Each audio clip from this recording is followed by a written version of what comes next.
Bora lá, rapaziadinha. Vamos reagir aqui ao vídeo do Jones contra 20 conservadores. É, parece que foi meio vergonhoso para os conservadores, mas eu imagino que esses debates eles acabam sendo um pouco caricatos, porque eles chamam uma pessoa que ela prepara as pautas, ela manda as pautas, as pessoas estão sabendo das pautas quando elas vão participar. Dei uma pesquisadinha antes aqui. Só que são pessoas meio caricatas, né? E eu acho que faz parte, né, eles chamarem pessoas caricatas mesmo. Por exemplo, os conservadores que têm canais por aí e tal, que são aquele padrão de conservador que você imagina no Brasil. Da mesma forma, o debatedor, né? Então, isso acaba que ajuda o debate a ter ali o entretenimento, né? Mas ao mesmo tempo, sei lá, não fica uma coisa muito focada ali na parte técnica, né? Mas bom, vamos lá, vamos iniciar aqui. Vamos ver aqui deixa eu passar a introduçãozinha, né? Pronto. Vamos lá, Jones Manuel, acho que ele vai se apresentar aí. Jones Manuel, sou professor, pesquisador, militante comunista e hoje estou no Zona de Fogo para debater com 20 conservadores. Olha aí, professor, educador, né? Já deu as credenciais dele aqui de autoridade e militante comunista, né? Vamos ver o que ele tem aí de ideias e de afirmações. Sério que ele foi muito bem. Já tô vendo uns cortes na internet aí dele meio dando uma humilhada na galera. Minha primeira afirmação é: o fim da escala 6x1 vai melhorar o Brasil e gerar mais empregos no nosso país. Interessante, aqui a gente tem duas afirmações, então, né? Vai melhorar o Brasil e gerar mais empregos. Bom, uma primeira coisa que a gente tem nessa afirmação aqui, tá? Eu tô pegando de bate-pronto, eu não estudei o tema antes e as pessoas aqui recebem esse tema antes, então elas deveriam, acho que, pensar nisso. A primeira coisa que você tem que fazer é desmontar o argumento da pessoa, né? E antes, para você desmontar o argumento, você tem que ouvir o argumento. Então eu sentaria aqui na cadeira do Jones, do Jones, não, na cadeira de frente para ele, e perguntaria para ele por que o fim da escala 6 por 1 vai melhorar o Brasil e por que vai gerar mais empregos. Acho que é a primeira coisa para você saber quais são os argumentos. Porque senão você já chega dando um argumento para ele rebater.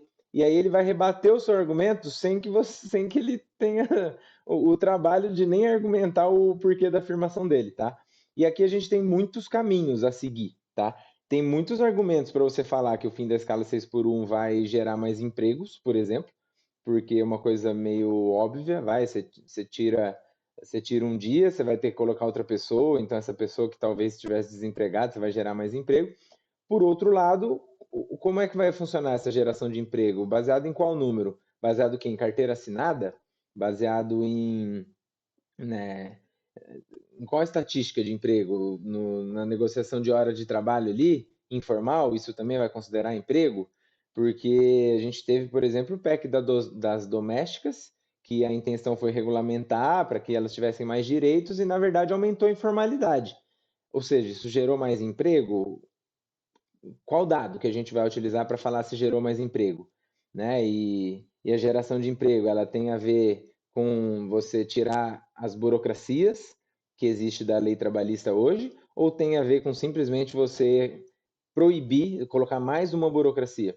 Eu acho que tem a ver com tirar a burocracia e não com você colocar mais uma burocracia, porque a gente já tem muita burocracia. A nossa lei trabalhista é uma das mais complexas do mundo. O nosso sistema trabalhista judiciário ele é o que mais trabalha no mundo, é o que mais tem processo no mundo. Então, assim, alguma coisa está errada. E o nosso trabalho, a nossa produtividade não é a melhor do mundo. Então, assim, se você tem muita burocracia, muito problema trabalhista, judicialmente falando, ao mesmo tempo você não tem a melhor produtividade, acho que só aí a gente já tem bastante coisa para falar sobre geração de emprego. Então, não, para mim não é o fim da escala 6 por 1 que vai gerar mais empregos. Para mim aqui eu já posso desmontar esse argumento falando que não é colocando mais burocracia que vai fazer gerar mais emprego. Pelo contrário, é diminuindo a burocracia para que você consiga gerar vínculos formais de trabalho, né, que seja reconhecido, né, pelo nosso Estado como um vínculo formal de trabalho, sem necessariamente ser a CLT, sem necessariamente onerar tanto o lado da empresa, sem o funcionário pagar tanto imposto na fonte e assim vai, tá? E o fim da escala 6 por 1 vai melhorar o Brasil? Cara, aí é genérico pra caramba, né? Melhorar o Brasil é o quê? O que que vai melhorar o Brasil? Não vai ele quer dizer o quê? Produtividade aqui? Aqui eu perguntaria para ele. O que que é para você melhorar o Brasil? Você está falando em termos de produtividade? A gente vai produzir mais? As pessoas vão ter mais descanso? O que que é melhorar esse Brasil?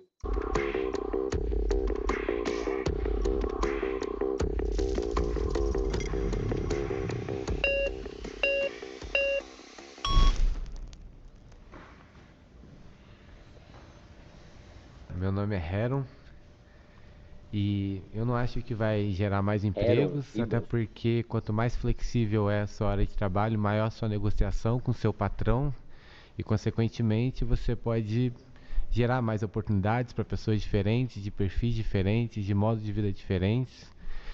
E há muitas pessoas, eu acho que a realidade do Brasil, as pessoas têm mais de um emprego, inclusive muitas pessoas trabalham 7x7, fazem Uber, fazem transporte de aplicativo, trabalham no fim de semana, tem a sua própria empresa, tem o seu próprio trabalho, concomitante ao trabalho que eles têm de renda principal.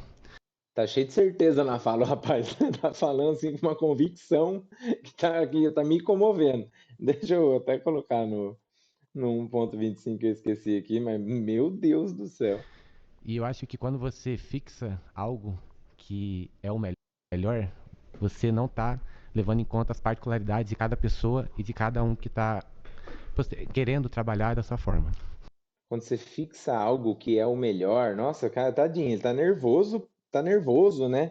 Perfeito, Heron. Eu acho que é um bom questionamento. Veja, no Brasil foi aprovada a reforma trabalhista do governo Michel Temer, né, em 2017. O princípio da reforma trabalhista do Michel Temer é o negociado sobre o legislado, o negociado acima do legislado. Isso deu a chamada flexibilidade para as relações trabalhistas. Isso não gerou mais empregos no Brasil. Hoje, no Brasil, 39% da força de trabalho está em trabalhos precários sem carteira assinada. Conforme a pesquisa nacional por amostra de domicílios contínua, PNAD, a taxa de informalidade, que inclui trabalhadores sem registro, autônomos sem CNPJ, diaristas e ambulantes, chegou a cerca de 38% no primeiro trimestre de 2025, conforme o IBGE, no trimestre encerrado em outubro de 2017. Antes das novas regras, a taxa de informalidade era de 40%. Aqui que é o primeiro ponto que eu falei aqui antes de começar, né? Qual é o dado que a gente vai falar para geração de emprego? Tá trabalhando na informalidade. Tá, a informalidade ela só existe porque existe uma burocracia muito grande hoje na nossa lei trabalhista, que as pessoas elas preferem ir para a informalidade do que se adequar à lei trabalhista. A pejotização, por exemplo, é uma coisa clara que a gente tem hoje na sociedade, né? As pessoas, elas, conforme o passar do tempo, elas preferiram ir para a pejotização, elas podiam negociar as suas horas, onde elas podiam fazer o controle de suas horas. Eu mesmo fiz isso na minha trajetória, e ao invés de ficar numa CLT travada, onde um aumento é muito complexo, onde você vai aumentar ali, você vai passar de uma faixa de salário, a empresa vai pagar muito mais de imposto e você também, e aí você fica naquela, puta, quanto que compensa eu segurar essa faixa de salário aqui, quando compensa eu aumentar? E então, cara, é isso, é isso. Aqui já o primeiro argumento que eu dei ali já fica meio claro aqui nesses argumentos que ele está dando inicialmente aqui. Taxa de informalidade, etc., porque aumentou, porque diminuiu, tal. PEC das domésticas, que o intuito era melhorar a condição de trabalho, aumentou a informalidade. Mas gerou mais emprego, menos emprego? Não necessariamente. Só que aumentou a informalidade. Embora a gente tenha um desemprego chamado baixo, na verdade a gente tem uma estatística de desocupação baixa, mas quase metade da força de trabalho brasileira está na informalidade. O número médio de horas trabalhadas aumentou no Brasil. Hoje, em média. Viram aqui? Apesar da taxa de desemprego estar baixa, a gente tem um índice de desocupação, ou seja, a taxa de desemprego baixa que o Brasil hoje está pegando, ele pega também a informalidade. E aí ele está pegando nesse ponto aqui. Então, a taxa de desocupação, ou seja, pessoas ocupadas, não necessariamente formais. Pessoas que estão trabalhando, mesmo que na informalidade. E aí o ponto do Jones a informalidade tem que acabar. E o meu ponto aqui, na verdade, é não. A informalidade não tem que acabar do jeito que a gente tem hoje. Na verdade, o que tem que acabar hoje é a burocracia. Então, eu já defendo uma coisa totalmente diferente do Jones aqui. Então, o problema, para mim, não é hoje a gente discutir escala 6 por 1. O problema hoje é a gente discutir uma reforma trabalhista séria, de verdade, porque aqui ele está citando reformas meia-boca que foram feitas, e aí ele vai pegar pontos capenga da reforma e vai falar da informalidade, mas o negócio é a gente discutir uma reforma trabalhista séria, para a gente modelar os países que estão se dando melhor nessa questão do mundo, que tem mais produtividade e tudo mais, os países que provavelmente, né, de algum lado aqui vai citar durante o debate, né, Estados Unidos, Europa, etc., e trazer esse modelo para cá de uma forma que funcione aqui no Brasil, para que a gente tenha esse balanço entre a formalidade e a informalidade. O balanço de assegurar os direitos dos trabalhadores e, ao mesmo tempo, dar a liberdade do trabalhador negociar. Não só ficar aqui, não, eu, Estado, que sei tudo para negociar para você, é o sindicato que sabe tudo, fica tranquilo, e também não falar assim, não, não, é você que sabe tudo, pode negociar à vontade, porque daí você tem uma força de poder ali do empregador e do empregado, que às vezes o empregador ele vai se exceder, ele vai abusar dessa relação. Então, qual que é o meio termo? Como é que a gente chega? Pô, vamos olhar para o mundo e vamos ver o que funcionou. Embora a jornada oficial de trabalho seja 44 horas semanais e 8 horas diárias, em média, um trabalhador brasileiro está trabalhando 12 horas por dia, entre 10 e 12 horas por dia. Os salários. Trabalhadores formais, segundo os dados recentes da PNAD, em média, uma jornada semanal de 39 horas. Ué, peraí. O que ele falou aqui? Um trabalhador brasileiro está trabalhando 12 horas por dia, entre 10 e 12 horas por dia. Os salários não aumentaram e a tal da geração de emprego. É, mentira, né? Ele falou 12 horas por dia. Em média, uma jornada semanal está de 39,1 horas. Isso corresponde a 7 horas por dia, não dá nem 8, considerando a distribuição. Trabalhadores informais, a pesquisa que aponta para jornadas de 10, 12 e até 14, dependendo do setor. É que ele não traz uma média, ele só fala que tem jornadas que apontam para 10, 12 e 14. Que seria prometida com a reforma trabalhista, que geraria 8 a 10 milhões de novos empregos, porque ia flexibilizar o mercado de trabalho, gerar mais empregos, estimular o empreendedorismo, o investimento privado, isso não aconteceu. Eu acho que quando a gente vai fazer esses debates sobre relações de trabalho no Brasil... Agora, a pergunta que ele não quer calar aqui é: quem está melhor? Quem está mais feliz? Quem está trabalhando, quem está ganhando melhor? É o trabalhador que está na informalidade ou o trabalhador que está na formalidade hoje? Será que as pessoas que estão trabalhando em média 7,8 horas, até 40 horas semanais, tá, elas estão felizes com os empregos delas? Ou será que o cara que saiu de um emprego desse e foi fazer um Uber na rua trabalhando 10, 12 horas, ele está mais feliz? É uma discussão boa para se fazer. Quem que está mais contente? Quem que se sente melhor fazendo seu próprio horário, etc., não tendo uma obrigação formal, mas ao mesmo tempo trabalhando um pouco mais? Quem que está se sentindo melhor? Uma boa discussão a se fazer, uma pesquisa séria poderia resolver isso. Brasil, a melhor coisa é a gente Responder. trazer para o debate a melhor literatura acadêmica, a melhor reflexão científica sobre o tema e a experiência internacional comparada de outros países, né? Quando a gente para ver, o Brasil é um país que, a nível de América do Sul, é um dos poucos países que não está avançando na redução da jornada de trabalho. Aí, a comparação internacional. Ele está falando de um ponto. O Brasil não está avançando na redução. Vamos ver se ele vai falar dos outros. Porque uma coisa, beleza. Ah, não está avançando na redução. Mas como é que os outros países estão fazendo isso? Eles estão desburocratizando também? Se sim, vamos falar disso também. Agora, não, vamos falar só da redução, mas deixa a burocracia do jeito que está. Não, aí não, né? Aí... Então, Chile, Venezuela, Colômbia, Bolívia, Argentina, Uruguai, são países que têm jornadas de trabalho menores que o Brasil e outros países que têm jornada de trabalho igual ou maior que o Brasil estão nesse momento debatendo a sua diminuição, como é o caso do México.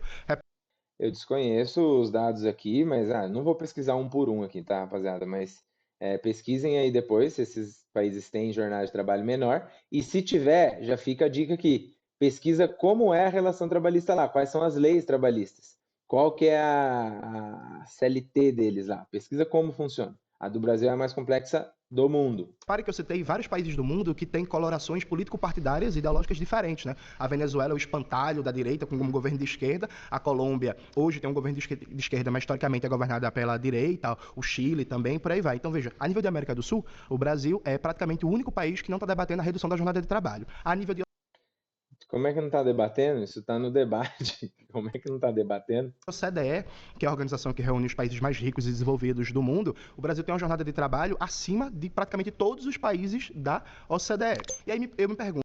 Em média, os trabalhadores no Brasil têm uma jornada mais longa que dos países da OCDE. O Brasil registra cerca de 37 a 39 horas efetivo.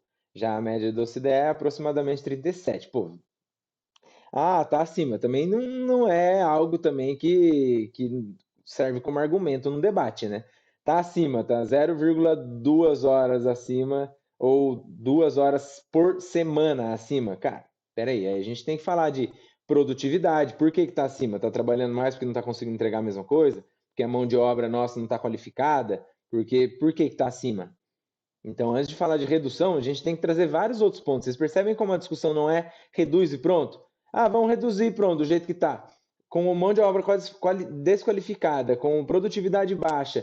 Cara, o que você acha que vai acontecer com as empresas? Elas vão acabar gastando mais para ter exatamente o mesmo produto, né? Porque vai precisar contratar mais gente. E no fim das contas vai fazer o quê? Vai fazer com que o preço no final, lá na ponta, seja mais caro. Ou seja, você vai prejudicar o consumidor. Você vai, por um lado, vamos supor que isso gere mais empregos formais, que a gente tire mais pessoas do desemprego ou da desocupação, como foi usado o termo aqui. Vamos supor. Eu não sei se isso acontece, mas vamos supor que isso aconteça. Beleza, tiramos. Mas aí você tira essa pessoa da desocupação para ganhar um salário mínimo, para, no fim das contas, aumentar o preço de tudo lá. Compensa? Compensa financeiramente isso? Quem é que tá certo? É a gente ou é a Alemanha? Canadá ou Alemanha possuem carga de trabalho de 32 a 34 horas por semana, respectivamente. Por exemplo, que tem uma jornada de trabalho bem menor que o Brasil, ou é o Canadá, que tem uma jornada de trabalho bem menor que o Brasil. Aí você pode falar, mas peraí, Jones, Canadá é um país rico, a Alemanha é um país rico, você quer comparar com o Brasil? Veja, o Brasil, a gente tá gravando em São Paulo, né? Em 1930 teve a Revolução de 30. Em 1932, o Getúlio Vargas Puta, esse negócio do Jones, cara, nossa, quem já viu ele debate, isso me irrita, cara. Ele não consegue ser prático no negócio. Ele pega um possível contra-argumento e aí começa. Não, porque na Revolução de 30, porque não sei o que lá, tal. Tá bom, Jones, tá bom. Traz pra cá, vamos falar do tema, né? Vamos trazer isso mesmo. Beleza, Canadá é um país rico, Alemanha é um país rico. Então tá bom, eu já cortaria ele ali na hora ali. Beleza, Jones, então tá bom. Como é que é a legislação trabalhista, então, no Canadá e na Alemanha? Me conta. Como é que é feita a relação de trabalho lá? Quantos processos trabalhistas as empresas deles têm em média lá? Quanto que eles pagam de encargo trabalhista? O empregador, quando ele vai contratar alguém, quanto que ele paga de encargo trabalhista? Eu não sei quanto é, mas se eu viesse para o debate, eu viria com esses números prontos e trucaria nesse sentido. A hora que o cara colocou um argumento ali, pum, truca ele e faz ele perder a linha de raciocínio. Nomeou o João Alberto como interventor de São Paulo, pernambucano, João Alberto. Uma das primeiras medidas do João Alberto foi instituir a jornada de trabalho de 8 horas diárias nas indústrias de São Paulo. Veja, de 1932 até hoje, é as mesmas 8 horas diárias de trabalho. Foram quase 100 anos de desenvolvimento capitalista, concluiu a segunda Revolução Industrial, a terceira Revolução Industrial, a gente já está na quarta e a jornada de trabalho é basicamente a mesma nas empresas e fábricas de São Paulo. Então quer dizer que 100 anos de ganho de produtividade para as empresas, 100 anos de avanço tecnológico, 100 anos de lucro e a jornada de trabalho é a mesma, não 100 anos de lucro. Puta, cara, isso aqui já começa a pegar, né? Aí ele vai contra o lucro, o malvadão. Nossa, as empresas estão 100 anos tendo lucro absurdo e a jornada de trabalho é a mesma. Tá, mas o que que tem a ver uma coisa com a outra? Não tem absolutamente nada a ver uma coisa com a outra. Se a empresa está tendo mais lucro, ela está contratando mais, ela está empregando mais, e então dane a jornada de trabalho nesse sentido. O que tem que ser falado aqui, e outra, são 100 anos de lucro para as empresas? Show, mas são 100 anos das pessoas melhorando o nível de vida também, porque a pobreza em 1930, ela era uma, a miséria era uma. Agora, a pobreza hoje, ela é outra. A pessoa pobre hoje, ela tem muito mais condições por conta de toda essa evolução do que a pessoa pobre de 1930. Então, toda essa evolução das empresas e tudo mais serviram com benefício para todo mundo. E não é uma relação assim que, desde 1930 até agora, a gente tem milhares de empresas aqui tendo lucro e essa pessoa aqui continua trabalhando de 30 até agora, não, uma pessoa de 100 anos, ela continua trabalhando aqui 8 horas por dia, ininterrupta, e ela não teve absolutamente nenhuma melhora na sua condição de vida.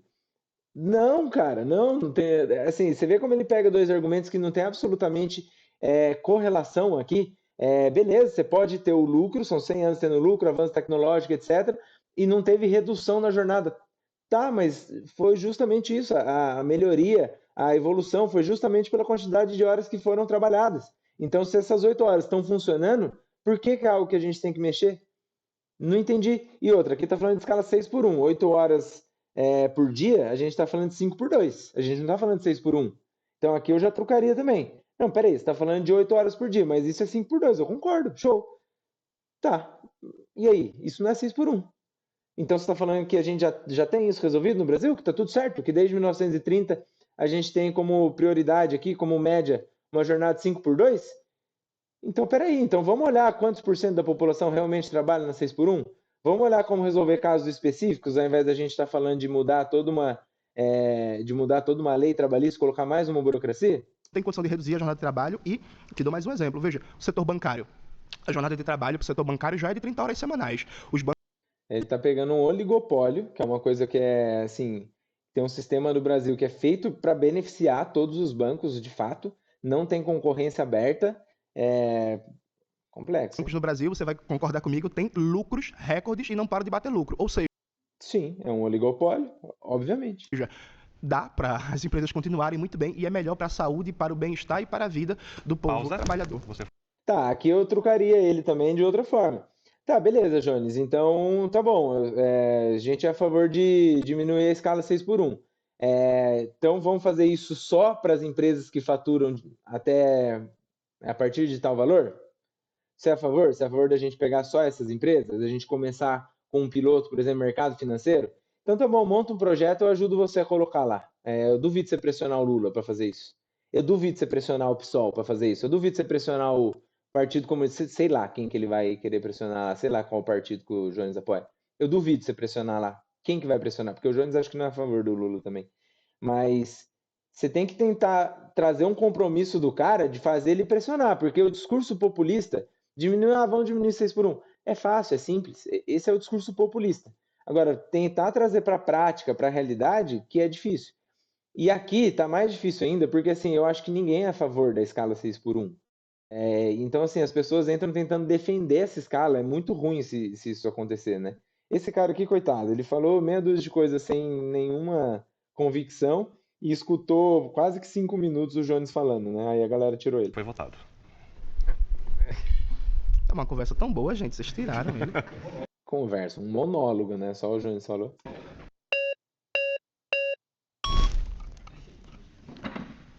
Bom dia. Bom dia. Eu também sou professor, meu nome é Robson. Prazer, Robson. E apesar de ter uma prepotência aí da questão comunista Robson Brizola. pro lado do professor, eu sou uma exceção a essa regra. É assim, você traz dados, você apresenta dados históricos, você apresenta relações com outros países, só que eu, enquanto pessoa, eu acredito que antes de se discutir a relação de trabalho, ou seja, a questão de se diminui, se aumenta, você precisa discutir no Brasil uma coisa que não é falado, principalmente por quem defende a diminuição da escala de trabalho, que é a questão salarial no Brasil. Perfeito. Como é que você pode querer que... Puta, ele acabou de dar argumento pro Jones, né? Discutir a questão salarial no Brasil. E, cara, aqui na verdade eu já achei o argumento dele muito ruim. Eu nem sei como é que ele vai complementar isso, tá? Mas, não, a gente não tem que falar de questão salarial, a gente tem que falar de poder de compra. Você acha que quem tá ganhando quem sai do Brasil, por exemplo, para ganhar $1.500 ou 1.500 euros, você acha que essa pessoa está preocupada com o quanto ela ganha? Não, ela está preocupada com o quanto ela pode comprar com esse valor, com o quanto ela consegue viver, com o quanto ela consegue gerar a partir desse valor. Então, não é o salário em si. Não adianta nada eu ganhar mais. Os brasileiros hoje ganham muito mais do que ganharam no passado, só que o poder de compra nosso só cai. Então, não, a questão não é salarial, a questão é de poder de compra. Nós falamos sobre, vamos diminuir para uma escala, por exemplo, 4x3, sei lá, 3x4, 1x1, não importa. Sendo que no país você ganha um salário de quê? R$1.518? É esse o salário mínimo hoje?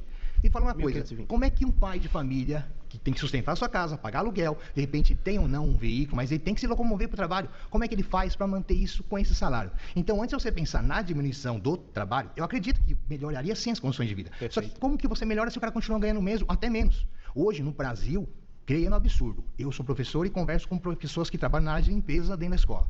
Eu não Cara de satisfação do Jones, porque até agora o cara só defendeu o pão dele, ele não tá precisando nem falar, tá ligado? Não é um debate, é uma conversa de como isso é ruim. acho o meu trabalho mais digno que o delas. Sim. E elas ganham R$800 por mês, porque eles ganham 1.500, mas aí você tem aquele monte de desconto, cai para esse Salário valor. líquido, né? Exatamente. Então, eu acredito nisso. Antes de você falar sobre a questão de diminuir a escala, o trabalho, a jornada de trabalho, você precisa debater salário. E eu digo isso porque você não conhece nenhum médico que ganha seus 20, 30 mil reais por mês discutindo a questão de trabalho dele. Cara, as pessoas têm realmente problemas de fazer correlações que fazem sentido uma com a outra, né? Ah, não conheço nenhum médico. Para começar, você está querendo comparar o quê? O salário de um médico com o salário, por exemplo, de um. Vai, o caso dele, ele é um professor. Com o salário de um professor? Você acha que você tem que aumentar o salário do professor para chegar próximo de um salário de um médico? Cara, uma coisa não, essas duas coisas elas não têm correlação, elas não se equiparam, né? Você está falando de por que que as pessoas têm mais, por que que os salários são maiores, né, das profissões? Mais qualificação, mais risco da profissão, mais responsabilidade, né, mais impacto social daquela profissão e tudo mais. O professor, ele tem um impacto social muito grande? Tem, verdade, ele forma pessoas. Mas a qualificação para você ser um professor, ela tem que ser maior ou menor que a de um médico? O risco de você ser um professor, ele é maior ou menor que o de um médico? Então, cara, sabe, até o valor agregado, né? Oferta e demanda. Tem muito mais gente querendo ser professor ou ser médico. Meu Deus do céu, cara. Ele tá fazendo correlação aqui que não tem nada a ver. E eu acho sim que o salário que o professor ganha é pouco no Brasil e tem pouco incentivo, né, para ser um professor melhor, etc. Eu acho que precisava mudar isso. Mas, cara, ele tá querendo comparar o salário de um médico e aí o médico ele não teria problema em trabalhar muito porque o salário dele já é alto. Não, cara, na verdade, assim, o médico, como ele tem um salário alto, ele poderia escolher trabalhar menos, mas ele escolhe trabalhar em plantão para fazer cada vez mais. Sei lá, cara, eu não peguei muito esse argumento. Eu não sei se vocês pegaram e vocês concordam, deixa nos comentários aí, mas esse argumento pra mim foi muito ruim. Ele atende à noite, atende de dia. Se ele tiver com a esposa em casa e chamarem para fazer uma cirurgia, ele vai. Você pega pessoas da área. Um vendedor também faz isso. O vendedor que ele quer ganhar mais comissão, etc, ele quer fazer uma grana, ele faz isso. Um empresário que tem muita ganância, tal, que quer fazer uma grana, levantar, ele faz isso. Trabalha dia e noite. Todas as pessoas que eu vejo que querem trabalhar, que querem fazer uma grana, levantar, faz isso, trabalha dia e noite. Tem gente que trabalha no regime CLT, sai, vai fazer o Uber, trabalha ali 16, 20 horas por dia para poder levantar uma grana. Eu acho que isso tem muito mais a ver com o momento de vida que você está, com você querer levantar uma grana, etc., do que efetivamente, se você ganha muito ou pouco.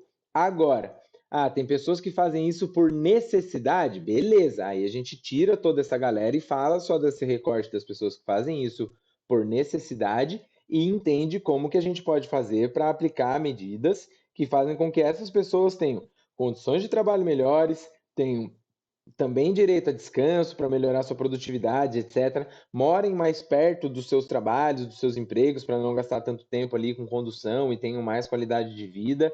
Como é que a gente faz para melhorar o poder de compra dessa galera? Show, você tá vendo que tem um monte de ponto aqui, você não precisa trazer outras questões aqui que confundem o debate? De segurança também, por exemplo, eu tenho experiências em vários setores. Eu trabalhei na área de segurança lá na década de 90, que era a escala 12 por 36, que trabalha um dia e folga um dia. E tinham alguns amigos meus que, porque tinham essa folga, trabalhavam em outra empresa, duas. Então ele fazia escala 1 por 1, porque ele precisava do quê? De renda. A questão aqui não é a questão se diminui ou se aumenta, é a questão de salário.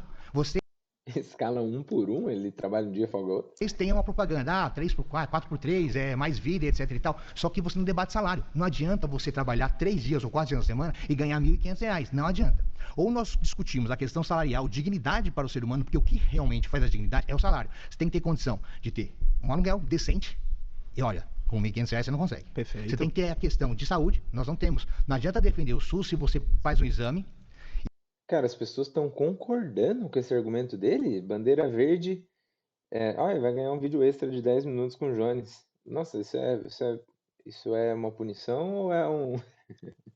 Brincadeira, Jones, é isso aí. Obviamente isso é um benefício, porque o Jones tem muito alcance, né? Mas, cara, as pessoas estão concordando com isso? Ele tá sendo mais comunista, vamos colocar assim, né? Ele tá sendo mais de esquerda do que o próprio esquerdista, né? Ele tá falando assim, não, a gente não tem que falar da redução, a gente tem que falar do aumento do salário. Tá, mas então você é a favor então de reduzir e também aumentar o salário? Então, se reduzir para 4 por 3, mas aumentar o salário, você está contente? Ou seja, as pessoas vão ter menos carga, vão ganhar mais, e então para você tá legal. E a empresa, como é que vai ficar? Meu Deus do céu. E aí, para você faz uma consulta. E o exame que te pede, um exame de sangue, demora 30 dias para sair. Então você tem que debater isso também. A questão de Exames de sangue simples realizados pelo SUS, como hemograma e glicose, geralmente ficam prontos de 2 a 7 dias úteis e raramente ultrapassam esse prazo. No entanto, exames mais complexos podem enfrentar atrasos, especialmente em regiões com alta educação. A demanda. educação no país ela é tão assim absurda que a USP, a Unesp, que são as universidades públicas, privilegia quem? Os empresários. O cara estuda em escola particular a vida inteira e na hora do vestibular ele tem prerrogativa sobre quem está na escola pública. Eu sou professor de escola pública e sou professor de escola particular. E eu, se me perguntar o que você acha da USP ou da Unesp, eu acho primeiro o pessoal da escola pública, depois o da particular. Então, se você conseguir discutir essas questões, que são muito mais importantes para o povo do que a diminuição da jornada de trabalho e a dignidade está no salário, aí você pode, no futuro, debater isso. Porque se você ganhar bem, e outra coisa também, se você ama o que você faz, Tá, cara, é que ele começou a construir, é que ele começou a. Ele começou a melhorar o argumento dele, né? O que que ele está falando então? Ele está falando que tem outras questões, ele não é contra a diminuição, ele está falando que tem várias outras questões antes, né? Que, por exemplo, educação, saúde, o velho, mas as pessoas não têm atendimento no SUS e a gente está falando de reduzir a carga do trabalho. Mas as pessoas não ganham bem e a gente está falando de reduzir a carga de trabalho. Ele está trazendo esse argumento, é um argumento fraquíssimo, na minha modesta opinião, muito, muito ruim, porque você não discute o mérito. E você deixa muito fácil para outra pessoa. Muito fácil. Extremamente fácil. Outra pessoa fala, pô, eu também concordo com você. Acho que são temas que a gente tem que ver, que são vistos em paralelo. Por exemplo, a educação, eu acho que é um tema em paralelo, que não tem nada a ver com esse, dá para trabalhar os dois juntos. Acho que esse outro da saúde dá para a gente trabalhar em paralelo ao da educação, em paralelo a esse, porque as coisas no Brasil, elas não funcionam assim. Você tem uma ordem, você só pode trabalhar essa ordem de prioridade. E aí todo mundo vai falar apenas dessa ordem, porque senão você vai atrapalhar a ordem de prioridade. Não, não é assim que funciona.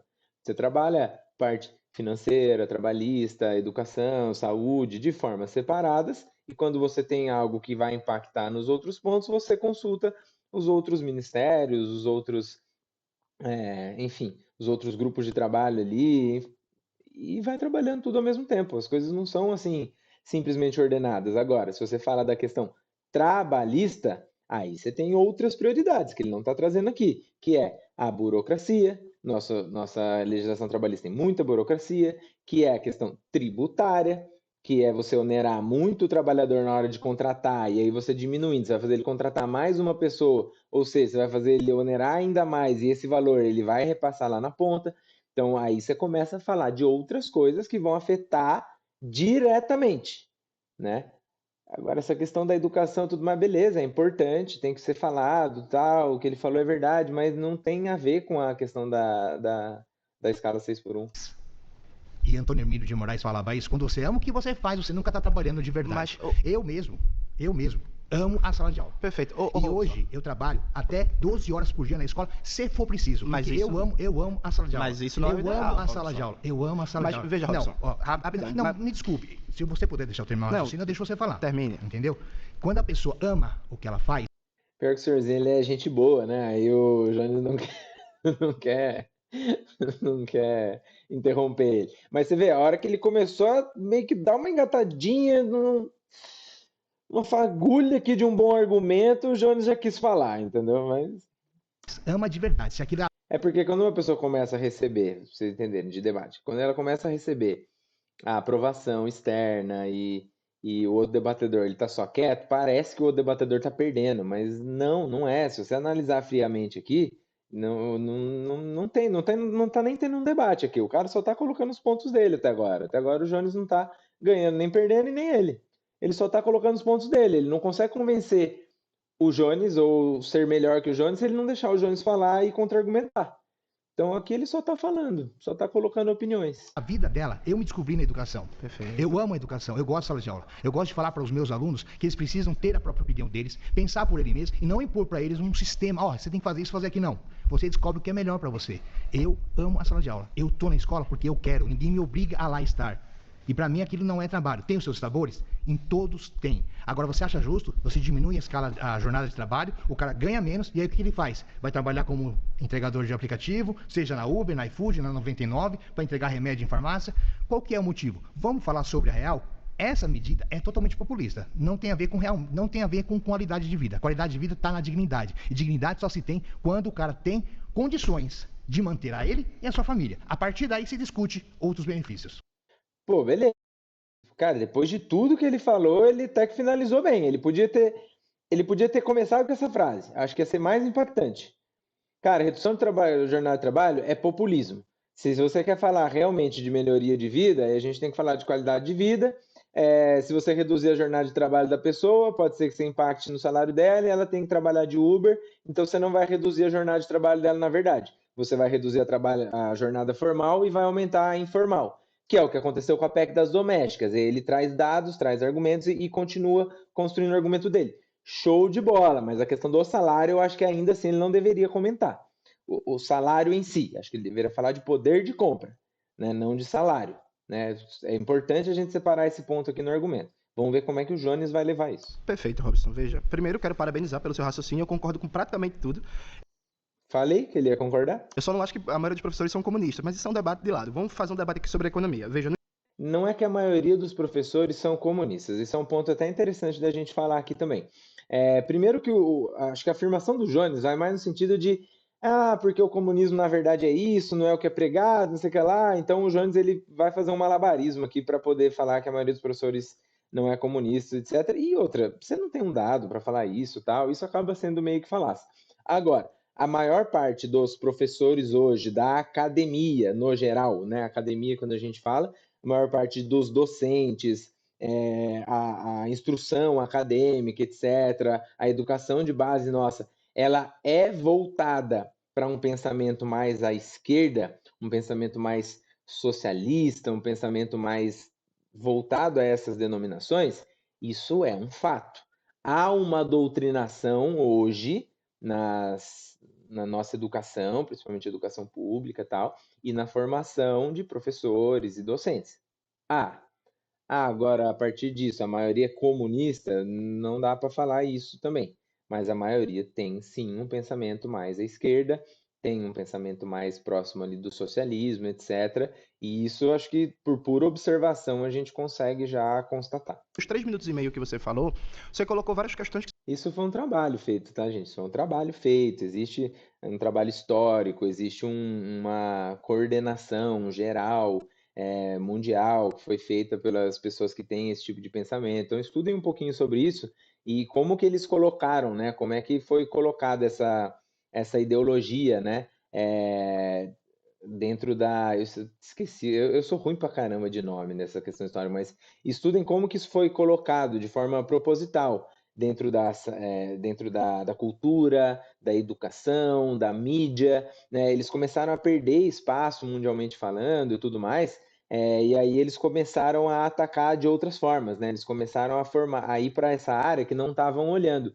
Então hoje, quando a gente fala de cultura, quando a gente fala da área de educação, quando a gente fala da área de mídia, entretenimento, ela é dominada por esse pensamento mais à esquerda, por um trabalho coordenado que foi feito tal para poder se colocar nesses ambientes e criar a partir dali coisas que vão entrando no imaginário popular de todo mundo, da população no geral.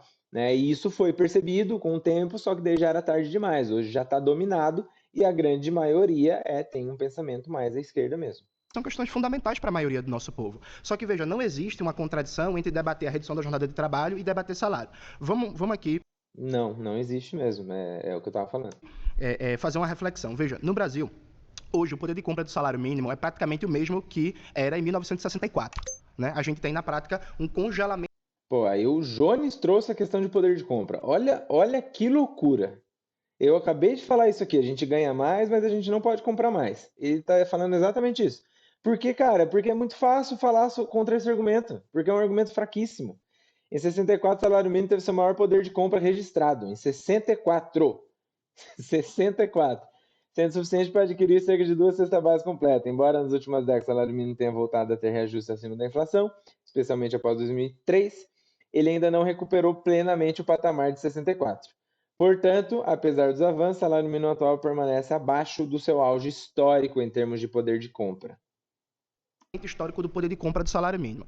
A gente tem no Brasil hoje um crescimento do poder de compra do salário mínimo, uma atualização do salário mínimo que pega a reposição da inflação, só que está muito aquém do necessário. Inclusive, recentemente, o governo Lula aprovou uma legislação que limita o crescimento do salário mínimo a, no máximo, 2,5% acima da inflação, o que é um atentado contra o salário mínimo no Brasil, né? Então, se Falei para vocês que o Jones era contra o Lula, aí que ele está criticando uma medida do Lula. sim, a gente tem um problema de salários baixos e tem um problema que vai além, Robson. Um dos problemas que a gente tem é que a economia brasileira, há mais de 30 anos, não cria em massa empregos bons, empregos qualificados, que pagam altos salários. O que é que eu estou chamando de altos salários? Empregos que Eu falei, né? Falei sobre a questão de qualificação, né? Ele deu o exemplo lá do médico, etc. Sabe? Não adianta, vamos pagar mais, mas vai pagar mais por quê? O Brasil é pouco produtivo, não tem produtividade, então você vai pagar mais por quê? Se você não tem uma pessoa com uma formação legal, se você não tem uma pessoa que paguem acima de 4 salários mínimos. Então, há um processo de redução da complexidade produtiva da economia. O que é que isso significa? Significa que a gente não está gerando empregos industriais e em serviços complexos. Mas você acha que a diminuição da escala de trabalho vai resolver mas isso? eu vou chegar lá. Vamos lá. Foram 3 minutos para você. Tá, aí foi ele deu uma trucadinha no momento certo. Ele tá falando bons pontos, mas você acha que a redução vai resolver isso? Vamos ver como é que ele vai sair. Mas assim, tá fácil rebater os argumentos do cara. 3 minutos para mim. Então, veja, a partir do momento que uma economia ela não aumenta a sua complexidade produtiva, não gera empregos industriais, não gera empregos em serviços complexos, ela tende a gerar empregos simples, de baixa qualificação, de salários ruins, que é a maioria dos empregos formais no Brasil, no setor de serviços e no setor de comércio. Pagando o salário mínimo, que líquido a pessoa recebe menos, e trabalhando numa escala 6x1. O que é que a gente precisa? A gente precisa de um conjunto de providências. A redução da jornada de trabalho, ela vai melhorar de imediato a qualidade de vida do trabalhador, vai melhorar em termos de lazer, em termos de saúde, em termos de oportunidade. Rapidão, a gente vai chegar lá. Em termos de lazer, em termos de saúde, porque, inclusive, são empregos fundamentalmente no comércio e nos serviços. Agora, junto à redução da jornada de trabalho, que é sem redução de salário, mantendo o salário. Você acha que isso é possível? Totalmente possível. Sabe por quê, Robson? Cara, esse totalmente possível dele aqui, acho que ele tirou do. Vamos ver se vai ter um check fact aqui, fact check. Fact check. Vamos ver se vai ter aqui uma checagem de fato aqui, porque totalmente possível? Qual é o estudo econômico que fala isso? Que vai ser possível você reduzir a jornada e manter o mesmo salário? 47% dos empregos formais gerados no Brasil são gerados por grandes empresas. Não, mas só um momento. Tá, 47% dos empregos formais são gerados por grandes empresas, de acordo com dados do Observatório, dada na Sebrae, no ano 2022, empresas de grande porte abarcaram 47% dos empregos no Brasil. Essa base de dados ainda não contém os dados de anos mais recentes. Tá, isso é de 2022, mas ok. Vamos pegar aqui, 47% dos empregos são de grandes empresas, empresas de grande porte. Ok, isso é imaginável e até fácil de entender. Inclusive, não é nenhum argumento que eu acho que beneficia o Jones. Acho que é um argumento que só beneficia a importância de você ter grandes empresas no Brasil e de você atrair esses investimentos para cá. De você ter grandes empresários, enfim. Quantos desses 47,1, desses 100% dos 47,1, quanto representa os que trabalham na escala 6x1? Quanto? O que é? 20% disso? 10%? Então vamos pegar dos empregos todos no Brasil, 9%, a gente está falando de escala 6x1, 20%? Quanto? Esse seria um dado interessante para trazer, para poder debater a questão da escala 6x1, tá? A partir desse dado, de quantos por cento tem de gente trabalhando na escala 6x1, reduz um dia de trabalho de cada uma dessas pessoas. Aí você pega a quantidade de pessoas total, pega essa porcentagem. Vamos supor que for 10% aqui, só para fazer conta fácil. Pegar que seja 1.000 pessoas, que existam 100 pessoas no Brasil, você pega ali 10%, são 10 pessoas. Aí você pega essas 10 pessoas e tira ali um dia de trabalho de cada um. São 10 dias a menos. Aí você pega ali o total, né? E não tira salário, deixa o mesmo salário. Aí você pega o total desses dias, né, que foram retirados, coloca outras pessoas para trabalhar, e aí faz a conta em cima da contratação ali e faz a análise de impacto econômico. Estou fazendo uma conta bem burra aqui, bem simples aqui, só para vocês entenderem que tem como fazer essa conta, tem como analisar o impacto econômico. E dessas pessoas, dessas empresas, desses 10% que eu comentei, quanto por cento a gente está falando de empresas que podem fazer isso, que é viável economicamente? Então, por exemplo, uma padaria, é viável para ela economicamente fazer isso? Um mercadinho, é viável economicamente para ele fazer isso? Então, assim, a gente precisa entender. A gente vai abarcar todo mundo nessa redução? Mas vai diminuir e eu vou continuar com o meu salário. Tá, eu vou abarcar todo mundo. Vai ter subsídio do governo para isso? O governo tem dinheiro para subsidiar isso? Para subsidiar o mercadinho, a padaria, etc., até que ele consiga se manter? Por quanto tempo ele vai ter o subsídio? Vocês entendem que é muito mais complexo do que está sendo colocado?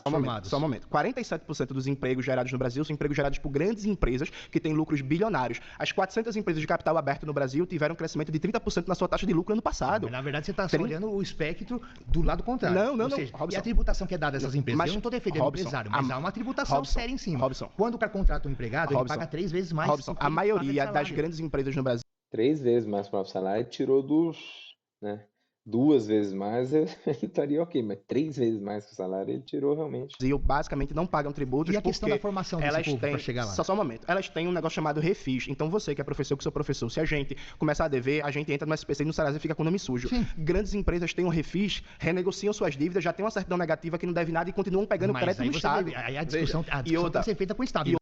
Tá, essa discussão é outra, que entra mais relacionada à taxação de grandes empresas, etc., do que efetivamente aqui a redução de jornal. Não com o trabalhador em si. Grandes empresas no Brasil hoje têm como dívida ativa, né? Ou seja, devem à União, ao Estado brasileiro, mais de 3 trilhões de reais. Rico no Brasil não paga imposto. Você foi votado. Finalizou a frase dele com rico no Brasil não paga imposto, né? Foi bem ruim. Vamos ver se vai sentar alguém melhor, mas... Meu nome é José, tenho Faz 16 isso. anos. Quantos anos? 16 anos. 16 anos? Puta merda. Coisa boa, José, eu lembro dessa época. Que bom. Garanto que a gente seguiu caminhos diferentes, né? A gente seguiu caminhos diferentes, mas ele tem 16 anos, o Jones já é mais velho, como é que ele já seguiu? Ele poderia falar, garanto que estamos seguindo, de repente, né? Quem sabe, né? É porque tu tem um caminho pra seguir ainda, a gente vai ver pra onde vai. Certeza. Com o seu, com certeza não vai ser. Coisa boa, porque tu não vai se formar não, vai estudar não, vai trabalhar não. Nossa. O problema da lacrada é que você tem que estar preparado para lacrar do outro lado. Não dá para você simplesmente fazer a lacradinha como se você estivesse na roda de amigo esperando que as pessoas façam. Nossa! Mano, é só burrice. É só burrice a lacrada. O Jones assim, ele não é especialista a palavra, cara, ele é cascudo, cara. Ele tá acostumado a debater. Você vai começar dando lacradinha? Deu uma pauta de uma pessoa que não tem sentido, acho que acredito que não. Mas vamos No entrar na caso, pauta. tá falando do Bolsonaro. Não, eu tô falando do Marx mesmo. Sim. A ideologia comunista. Tá. Bom, vamos falar desse O Jones já assumiu, não sei se conhece o menino, né? Que ele é bolsonarista e ele já foi pro comunismo. Ele virou a mesma discussão boba de sempre, né? Mas e o Bolsonaro? Mas e o comunismo? Hoje você sabe o que é comunismo? Eu te posso te dizer o que é comunismo. Diga aí, Comunismo foi formado mas por... fale da escala 6x1 primeiro. Bom, daí você decide o que você quer que eu fale. Bom, se eu falar a escala da 6x1, eu vi muito argumento seu histórico, até tentou puxar um pouco do pessoal, tentou usar algumas técnicas de retórica, mais técnicas de Schopenhauer, por sinal. Mas quando você fala de escala 6x1, acredito que você é a favor ao microempresário? Com Você é a favor? certeza. Então, me diz, você vai diminuir a jornada de trabalho para pagar o mesmo salário para o microempresário. Então, como que a dona Maria, que tem a sua loja no centro, que paga ali R$2.000 de aluguel, paga mais R$3.000 de folha salarial e tem ali os seus R$3.000 de lucro. Como que ela vai diminuir a jornada de trabalho, porque ela vai ter que colocar outro funcionário nesse dia que essa pessoa não vai trabalhar. Então ela vai diminuir a sua jornada de trabalho e ela não vai conseguir manter a sua loja. Ou seja, a gente vai ver vários microempresários, que inclusive são uma grande porcentagem deles que movimentam a economia do nosso país, entrando em declínio, porque eles não vão conseguir manter as suas empresas. E quando a gente entra em pautas vazias, a gente fala da escala 6x1, porque acho que você lembra da PEC das domésticas que foram passadas há um tempo atrás. O primeiro argumento dele foi bem. Eu acho que ele devia parar e deixar responder, mas acho que ele está querendo já colocar todos os argumentos que ele estudou aqui. Aí ele já saiu dali e foi para a PEC das domésticas. Bom, enfim, vamos ver. 2014. Sim. A PEC das domésticas, ela foi considerada uma pauta muito barulhenta e banal, porque mesmo depois da PEC das domésticas, a gente vê muitos funcionários dos médicos hoje que continuam não sendo registrados. Ou seja, o que você vai fazer aprovando essa Regulamentado em 15, ampliou direitos trabalhistas, garantindo jornada máxima, FGTS. Os dados mostram que ela não reduziu a informalidade no setor, ao contrário, a proporção de domésticas sem carteira assinada subiu de 68 para 76, né? Nossa, subiu bem até, né? É o que eu falei para vocês, a PEC das domésticas realmente não atingiu o objetivo que ela tinha lá atrás, né? Que era botar todo mundo, regularizar tal. Pelo contrário, né? Aumentou o índice de informalidade aí. Tirando a escala 6 por 1, o que você E por que que aumenta o índice de informalidade, pessoal? Porque como a nossa lei trabalhista, como eu falei, ela é complexa.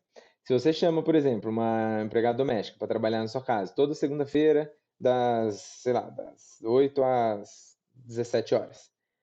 Pronto, você tem que registrar ela. E aí, como é que você faz? Né, você vai ter que pagar um monte de encargo trabalhista e tal, ao invés de você pagar para ela, sei lá, você poderia estar pagando R$ 200 o dia da faxina dela, você poderia estar pagando, não sei qual é o tamanho da casa, R$ 100, 300, 500. Não, você vai ter que ir lá, vai ter que registrar ela e tal, você vai pagar imposto. Aí você vai poder oferecer para ela, no bolso dela, menos. Ah, beleza, mas daí ela tem FGTS, tem outras coisas e tal, mas por outro lado ela vai ganhar bem menos. Então, assim, as próprias domésticas foram percebendo que isso não compensa para elas. Elas preferem ir lá, negociar o dia, cobrar o dia, né? E aí, a partir disso, fazerem seu próprio salário, né? Então, enfim, e para a pessoa que está contratando também não compensa, né? Então, se você contrata lá que seja de 15 em 15 dias, né? Eu acho que isso já poderia configurar, enfim. É complexo, é bem complexo. Eu acho que foi um tiro no pé e tentaram garantir os direitos, né? Como eu falei, é o balanço. Será que é o Estado que tem que ficar garantindo todos esses direitos? Ou será que a gente tem que ter pô, um setor do Estado que vai ajudar as domésticas a recolherem seu próprio FGTS? Será que isso não seria mais interessante? Né? Fazer uma campanha de conscientização, de informação, tanto para o patrão quanto para a empregada doméstica, que é interessante que elas procurem isso e façam recolhimento autônomo do seu próprio FGTS, mas que elas tenham ali algumas pessoas aconselhando elas, umas pessoas do próprio estado, que seja, de iniciativas como o Sebrae, etc. Dá para fazer grandes parcerias nisso, aconselhando e indicando qual que é a melhor forma delas trabalharem dentro das casas. Não será esse um melhor caminho do que, não, eu sei o que você tem que fazer, então se a pessoa te contratar para trabalhar 4 dias na casa dela na semana, no mês, você tem que ter isso daqui, ela tem que pagar imposto, etc. Não deu certo, foi uma forma burra, não funcionou. vai estar fazendo é aumentando a informalidade do Brasil. Perfeito. Mas, ô José, tu sabe o que é microempreendedor individual, né? Os MEIs. Sim. Olha que interessante isso daqui. Vocês pegaram? Ele falou de microempresários, aí o Jones respondeu, mas você sabe o que é MEI, microempreendedor individual? Olha, ele falou uma coisa, o Jones pegou outra para responder e o Gessé caiu. Ele falou, sim, eu sei. Perfeito? São 14 milhões de MEIs no Brasil. Ele já devia ter falado aqui, não falei de MEI. Em nenhum momento citei MEI. Tranquilo? Desses 14 milhões de MEIs no Brasil, quantos tem funcionário? Acredito que a sua maioria, eu não posso dizer. Nossa, o Gessé caiu muito na do Jones aqui. Muito, muito, muito. Já era. Foi engolido. Ele trouxe um argumento bom, o Jones jogou um detalhezinho, ele mudou um detalhezinho, o outro já caiu aqui, porque ele tá tentando responder esse passado de sabichão, né? Ele já só devia falar assim, eu não falei MEI, não citei MEI em momento nenhum. Que momento que eu citei MEI? Por que você tá falando de MEI? Responde minha pergunta. Ter um dado certo, até porque eu falo mais de realidade do que dados, né? Puta merda. Eu falo mais de realidade do que dados. Meu Deus do céu. Nossa, mano, eu vou guardar essa frase para a eternidade para usar em debates. Quando alguém trouxer informações, dados para mim, eu vou falar assim: eu falo mais de realidade do que dados. Então, mas para falar da realidade tem que ter dados, já sei. Vê só, microempreendedor individual no Brasil, só 0,9% tem um funcionário. 99,1% dos MEIs não tem um funcionário. Tá falando? Gente, isso é tão óbvio. Isso é tão óbvio que MEI, a maior parte dos MEIs, a grande maior parte dos MEIs não tem funcionário. Isso é tão óbvio. Óbvio. Meu Deus do céu. Isso. Dados do CAGED. Ó, agora aqui, ó, já nas MEs, quase 70% não possuem empregado, segundo dados de 2022. Ou seja, cerca de 30% das microempresas, que foi o argumento que ele trouxe primeiro, tem ao menos um funcionário contratado. É aqui que é a hora de você pegar o cara. Tá, beleza, eu não falei de MEI, por que você está citando MEI? Tá batendo no espantalho? Você poderia falar isso para já tirar o cara do foco dele. Eu falei de ME, aí ele vai falar assim, ah, mas é a minoria. Tá bom, beleza. Quantos por cento? Aí se ele trouxesse os dados, né, seria melhor ainda. Ah, cerca de 30% tem um funcionário. Então tá bom. Explica então agora, aproveita seu tempo aí, explica agora para esses 30% de MEs que existem no Brasil, que deve representar um número absurdamente grande de pessoas, se a gente falar de número absoluto, Explica para eles como é que eles vão fazer, sendo eles mais um funcionário, como é que eles vão fazer para contratar um terceiro funcionário assim que reduzir a escala de trabalho desse cara aqui, ó. Você vai fazer esse cara aqui, que é o empresário, ele vai ter que cobrir ainda mais o que ele já cobre? Você vai fazer o quê? Você vai fazer o quê com esses dois? Ele vai dobrar o custo que ele tem? Sei lá, ele tem 5 mil de lucro. Ele paga ali um salário mínimo para essa pessoa, que ele já tem ali, pagando um salário mínimo, ele tem uns 3 pau de custo. Ele vai pagar mais uns 3 pau de custo para esse cara aqui? E correr mais um risco trabalhista desses dois? Ou seja, ele tem 5 mil de lucro, ele vai pagar 3 pau para esse cara, ele vai ficar com 2 de lucro, no fim das contas? Ele está pagando 3 pau de custo para um, que recebe 1.500, 3 pau de custo para outro, que recebe 1.500 na ponta, e ele vai receber 2 mil. Você resolveu pra caramba a vida do microempresário. Tá valendo, agora vai valer a pena ter empresa no Brasil. Era simples continuar no argumento. Fala assim, explica para eles como é que eles vão fazer. É de dados do IBGE, são dados oficiais. Assim. Então, assim, a maioria dos microempreendedores individuais não tem funcionário. Se você for para MEs, a média de funcionário é 1,33% funcionário por MEs. Perfeito, 1,33%. Funcionário por ME. Tá, olha só o malabarismo de número aqui. Ao invés dele pegar assim, 30% das MEs tem funcionários, ele pegou assim, 1,33% de todas as empresas, de todos os funcionários que existem no Brasil, de todos os portes da empresa, representam os das MEs. Mano, olha o malabarismo de argumento que ele traz aqui, para poder falar assim, é ínfimo. Não, peraí, cara. 30% das microempresas que existem no Brasil tem pelo menos um funcionário. O que você tem a falar para esses 30%? A maioria dos empregos formais criados no Brasil, Gessé, é por médias empresas e grandes empresas, respectivamente. Médias empresas criam 11% dos empregos formais no Brasil, grandes empresas criam 47% dos Então você não está preocupado com a minoria, ô Jones? Então a minoria que se exploda? Eles que se virem? Né? Reduz e pronto, acabou? empregos formais no Brasil. Então você junta grande e média empresa, são eles que geram a maioria dos empregos formais no Brasil. Gessé, a gente já tem na economia brasileira vários setores que trabalham na escala de trabalho de 30 horas semanais, nenhum deles quebrou, Gessé. Bancos têm uma escala de trabalho de 30 horas semanais. Falando de oligopólio, de novo, como é que um banco vai quebrar se ele não tem concorrência, meu Deus do céu? Se ele tem uma porrada de benesses, se ele é um oligopólio, se é ele que manda no mercado. Tem lucros bilionários, recorde atrás de recorde, todo ano. Grandes empresas como o setor da saúde, por exemplo, você está em São Paulo, o Albert Einstein, por exemplo, para as enfermeiras, a jornada de trabalho é 30 horas semanais. Não está quebrado não, José, está indo muito bem. Assistentes sociais, engenheiros Meu Deus do céu. e por aí vai. Vários setores da economia... Certo, Jonas. Rapidão, Jones. Vários setores da economia já têm uma jornada de trabalho de 30 horas semanais e estão tendo lucro por cima de lucro. Como eu te falei, as 400 empresas de capital aberto no Brasil tiveram crescimento da sua taxa de lucro de 30% ano passado. Então são empresas que estão lucrando.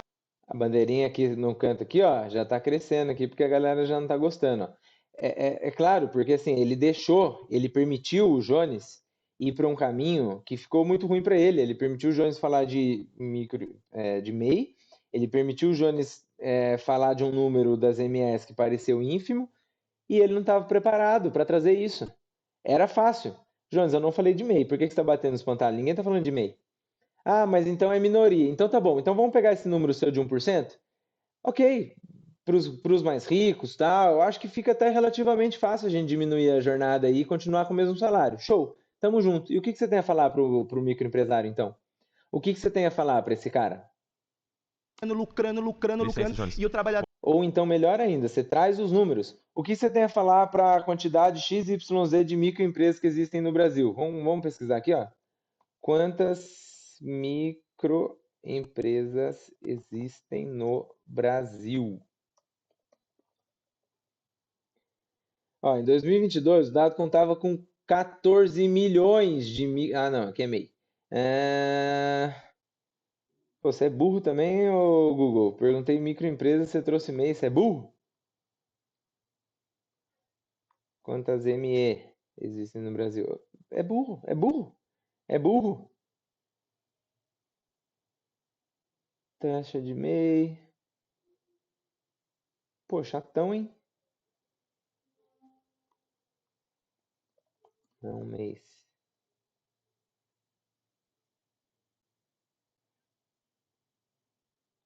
Não tem jeito. O Google ele tá burro também e inclusive também. Vamos pro Gemini? Quantas microempresas não mês existem no Brasil?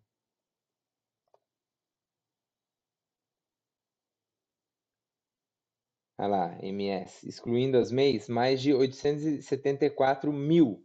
Tá, aí eu perguntaria para o Jones aqui então. Jones, então tá bom, vamos lá. Lógico que teria que verificar esse dado, né? Existem 874 mil microempresas no Brasil, tá? E teve um crescimento de 21% de abertura dessas microempresas, ou seja, uma tendência de aumentar, de ter cada vez mais microempresas. Não estou falando de MEI, microempresas. Dessas 874 mil, 30% tem pelo menos um funcionário. O que você tem a dizer para esses 30% dessas 874 mil, que dá aqui, vamos ver aqui, que dá... O que você tem a dizer para 262 mil empresas, microempresas do Brasil, que tem um funcionário? O que você tem a dizer para elas sobre a redução? Que elas reduzam e contratem mais um funcionário? O que você tem a dizer para essas quase 300 mil pessoas, mil empresas? O que você tem a dizer para elas? Sendo esfolado. Aí, veja, se você for hoje, você abrir o site do Sebrae, por exemplo, você vai ver que a principal reclamação do pequeno empreendedor, sabe qual é? Não é custo da força de trabalho, já é falta de acesso a crédito, porque não tem crédito barato, porque a taxa de juros no Brasil é estratosférica. Perfeito, aí a gente tem que falar de análise econômica. Então, beleza, vamos dar crédito para a pessoa? Vamos diminuir, dane-se, vamos dar crédito. Ok. Então, primeiro que ele está criticando o banco aqui, está falando de abrir crédito de novo, né? Aí você já está mais uma vez beneficiando os bancos. Segundo que com certeza vai ter subsídio para os bancos, etc. Tal, enfim. Aí você está falando de impacto econômico. Então, beleza, vamos dar crédito, vamos subsidiar. Qual que é a solução para essas microempresas? Que dá uma estudada, já sei, para conhecer. Vamos fazer o seguinte, o problema, Jones, é porque eu vivi a realidade, você trabalha com dados dentro da sua salinha privatizada. Ah, mano, esse cara não falou isso de novo. Eu vivo a realidade e você trabalha com dados.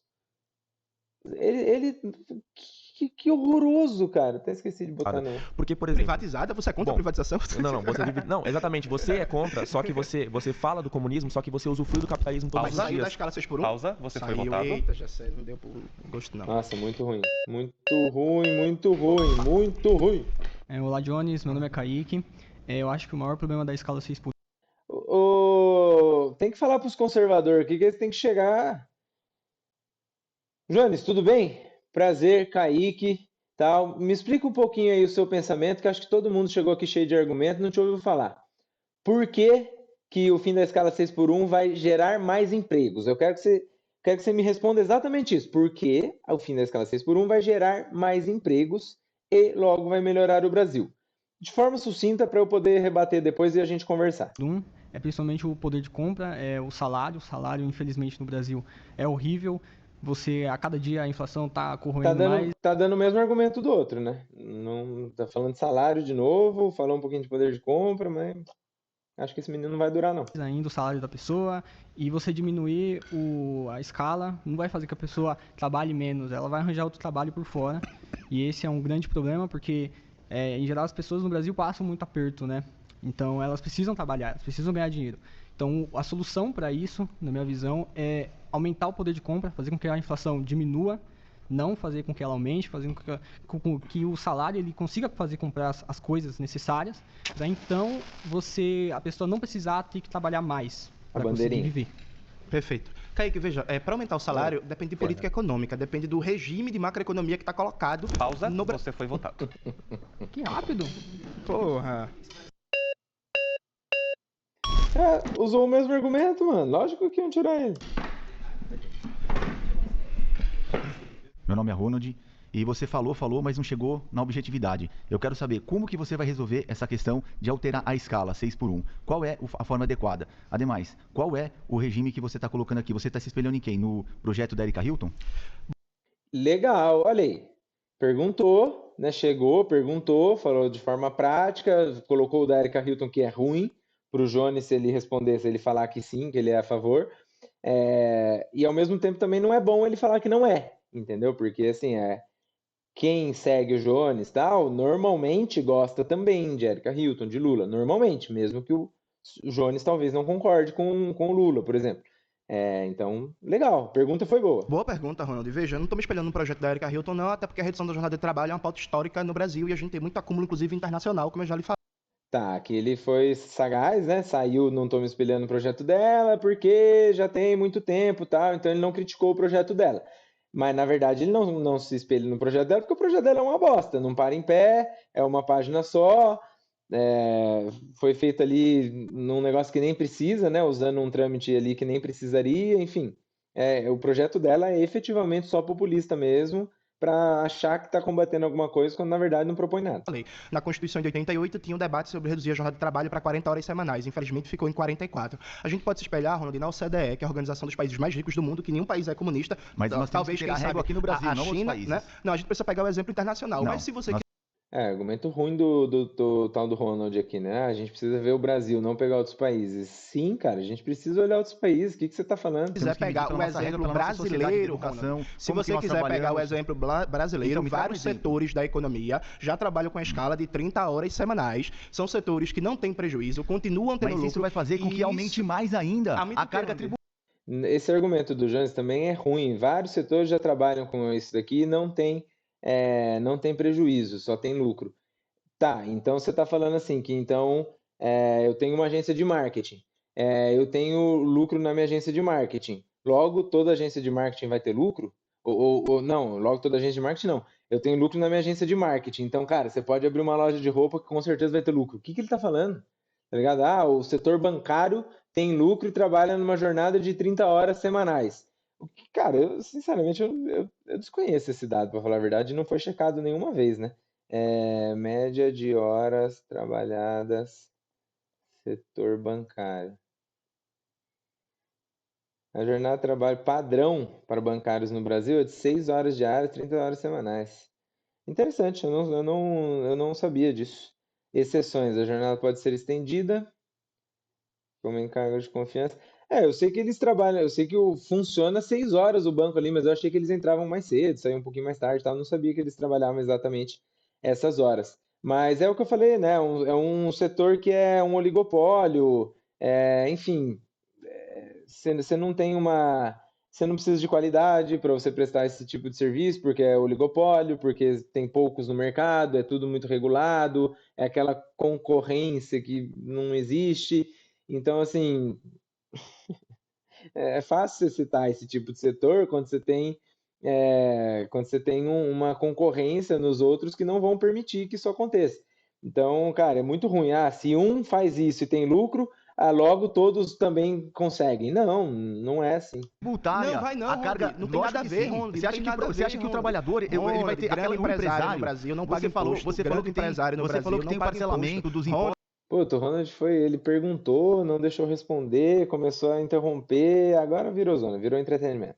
grande empresário no Brasil não paga imposto. O Grande empresário no o Brasil imposto não da paga imposto. empregada, Grande se você não empresário no pagar, se Brasil você não pagar as imposto. questões, Agora o Jones tá repetindo, fica repetindo um negócio porque ele tá sendo interrompido, né? Aí foi pro show, né? Os dois foram pro show. Grande da empresário no empregada, Brasil sabe o não que paga acontece? imposto. Você tem Acabou. um crime de sonegação fiscal.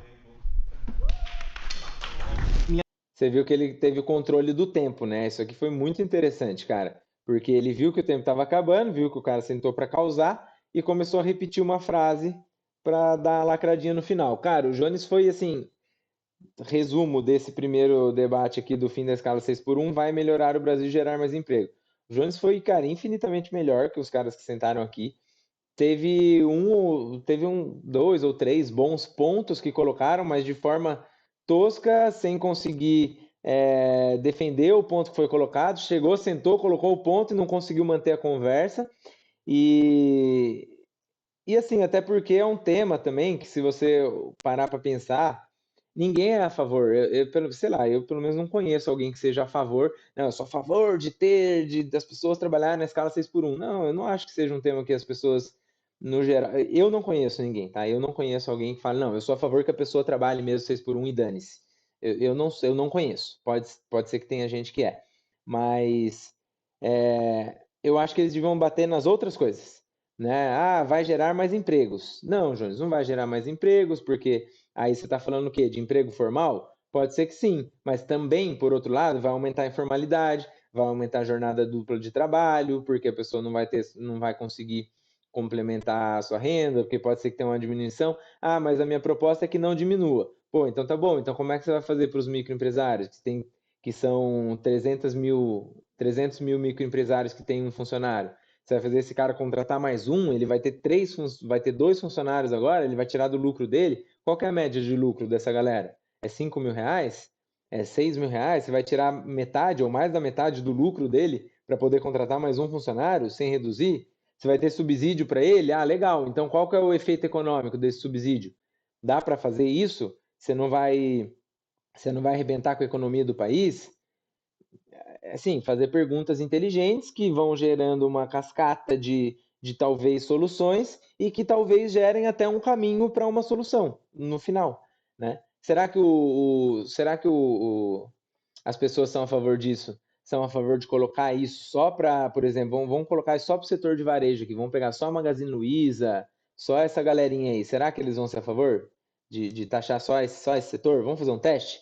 Vamos ver qual que é o impacto econômico? Vamos ver se vai ter aumento de preço, vamos ver o que vai acontecer, vamos ver se vai aumentar o subsídio para os ricos, se fizer isso, porque o lobby dessas empresas aí junto ao governo é grande. Será que vai ter subsídio para o velho da van, para a Magalu, para não sei o que lá? Será que vão aumentar o subsídio para essa galera? Ah, mas tem que fazer o rico pagar imposto também. Será que vão conseguir fazer o rico pagar imposto, fazer ele contratar mais funcionário, né, aumentando o custo da sua folha, evitando que ele suba o preço lá no final e ainda por cima melhorando a qualidade de vida do trabalhador? Será que vamos conseguir fazer tudo isso num pacote só, numa canetada? Não diminui o 6 por 1 e passa para 5 por 2? Cara, eu não acho que vai. Eu não acho que vai. Eu acho que deviam fazer vários outros questionamentos. Bom, gostou desse vídeo? O Jones amassou os conservadores, na minha opinião, foi muito melhor aqui. Apesar de eu não concordar com eles, não consegui também concordar com nenhum dos conservadores que sentou ali, porque foram muito ruins. Curte, comenta e compartilha esse vídeo para chegar em mais gente. E se não gostou, paciência. Um abraço.